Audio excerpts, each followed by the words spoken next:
look at. For our fourth kick, we will be discussing the side kick with the legendary Bruce Lee. This guy killed his sister. So, that's what you get, man. You don't kill Bruce Lee's sister.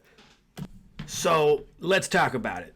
The path and the way the force goes, the direction that the force moves in, is just like the push kick. Imagine you're trying to kick a door down. That kind of force and path is being applied to this kick. Now, what makes it different than a push kick is that the foot is turned sideways, thus the name side kick. And when I hit, I want to hit with that heel. That does a lot of damage when you hit with that heel, man. Now, the way that the side kick travels, the path that it takes is very important. It comes straight at you. It's like a piston coming out of the chamber. And that is actually not easy to do when the foot is turned sideways like that. But a good analogy to help you remember is you want to think of it as being equal parts quad and hamstring.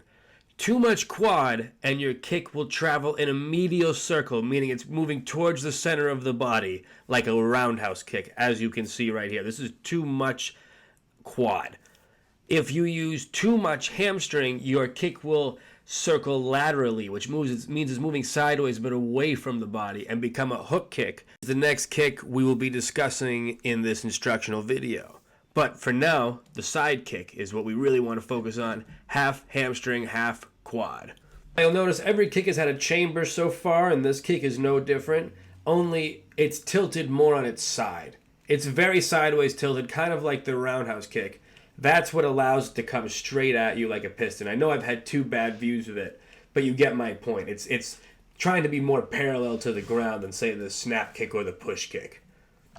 In all my days, I've seen three forms of footwork work really well. The first is the skipping footwork that we've been over a couple times in this video. That lead leg is going to step forward, so just like the skipping roundhouse kick. That lead leg steps forward, rear leg replaces where the lead leg was. I enter the chamber position and I, boom, deliver my kick, straightening out the leg completely and tilting the torso back, as you can see there. Now, the second way I've seen this kick is kind of the karate way of doing it. For this kick, I actually end up crossing my feet and then delivering my powerful side kick. Let's take a look at that from a new angle here. So, the first thing you do is with that lead leg, you step up and a little bit to the inside. That's important, a little bit to the inside. Next step is I'm actually going to bring my rear leg so far over that my feet are actually going to cross. Yes, you heard that right. I'm going to cross my legs. Yes, see the cross? I zoom in to show you. Cross feet. Now I'm going to give you a very important secret about that position.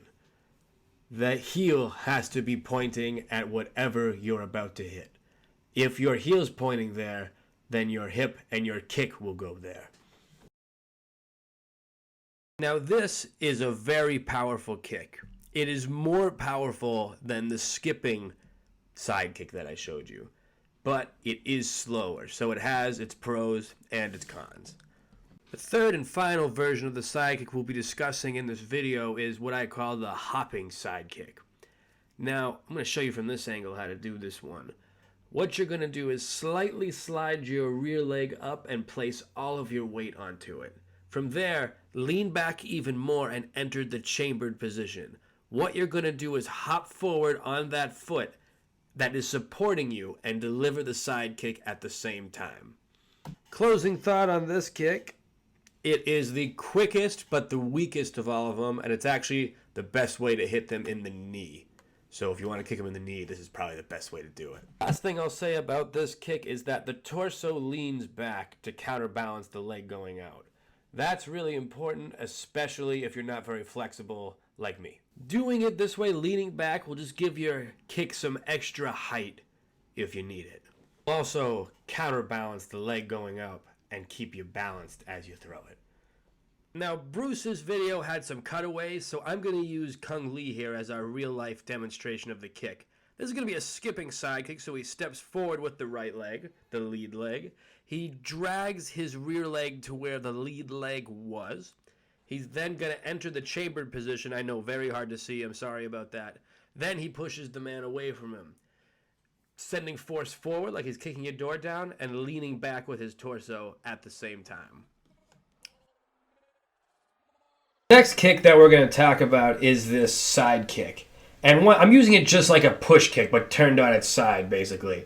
And once again, as my opponent attacks me, what I'm going to do is stop them with this beautiful side kick and push them back into oblivion. As you get better at this, you'll find the most opportune moment to be able to strike them from far away. Kind of cool to blast them from like a block over.